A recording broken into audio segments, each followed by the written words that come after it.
السلام علیکم ورحمۃ اللہ وبرکاتہ۔ راہ محمد صلی اللہ علیہ وسلم میں دوبارہ آنے کے لیے خوش آمدید۔ آج ہم آخرت کے جہنم کے بارے میں بات کرنے والے ہیں۔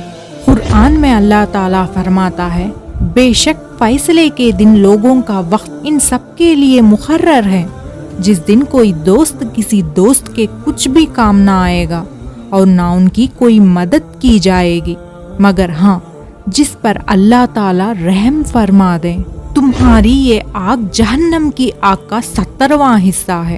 اگر یہ 2 مرتبہ پانی سے نہ بجھائی جاتی تو تم اس سے نفع نہ حاصل کر سکتے۔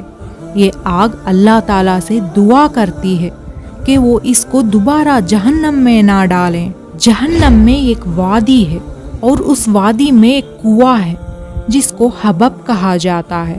اللہ تعالیٰ نے لازم کر لیا ہے کہ وہ اس میں ہر جابر ظالم شخص کو ٹھہرائے گا۔ اہل دوزخ میں سے بعض کو ٹھکنوں تک آگ جلائے گی اور بعض کو گھٹنوں تک اور بعض کو کمر تک اور بعض کو ہنسلی کی ہڈی تک۔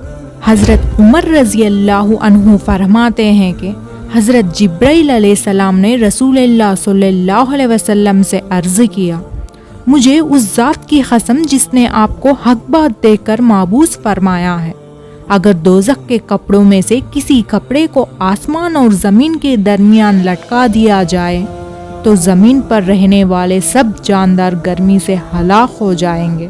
اہل دوزخ پر رونے کا عذاب مسلط کیا جائے گا تو وہ اتنا روئیں گے کہ آنسو خشک ہو جائیں گے۔ اس کے بعد روتے ہوئے خون بہائیں گے، یہاں تک کہ ان کے چہروں میں گڈھے کی طرح پھٹن پڑ جائے گی۔ اگر ان میں کشتیوں کو چھوڑ دیا جائے تو وہ بھی ان میں چل پڑیں۔ جہنم میں بختی اونٹوں کی گردنوں کے برابر موٹے سانپ ہیں، ان میں سے ایک نے بھی ایک دفعہ ڈس لیا تو اس کا زہر 40 سال تک باقی رہے گا۔ اسی طرح جہنم میں حاملہ کچروں کی مانند موٹے بچھو ہیں، ان میں جو کوئی ایک دفعہ ڈسے گا تو اس کی تکلیف 40 سال تک محسوس ہوگی۔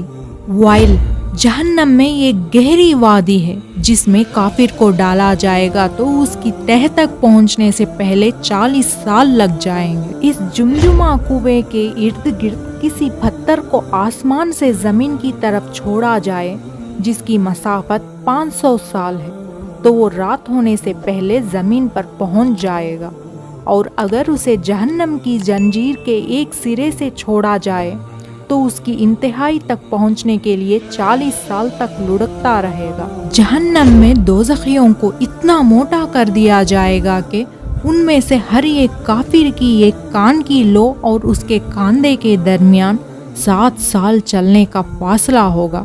اس کی چمڑے کی موٹائی 70 ہاتھ کے برابر ہوگی اور اس کی ایک داڑھ احد پہاڑ کے برابر ہوگی۔ رسول اللہ صلی اللہ علیہ وسلم نے فرمایا، جہنم میں کافر کے ایک داڑھ یا ایک دانت احد پہاڑ کے برابر ہوگی اور اس کی خال کی موٹائی 3 دن چلنے کا سفر کے برابر ہوگی۔ پوری بات سننے کے لیے جزاک اللہ خیر۔ انشاءاللہ اگلی ویڈیو آنے تک اپنا خیال رکھیں۔ اللہ حافظ۔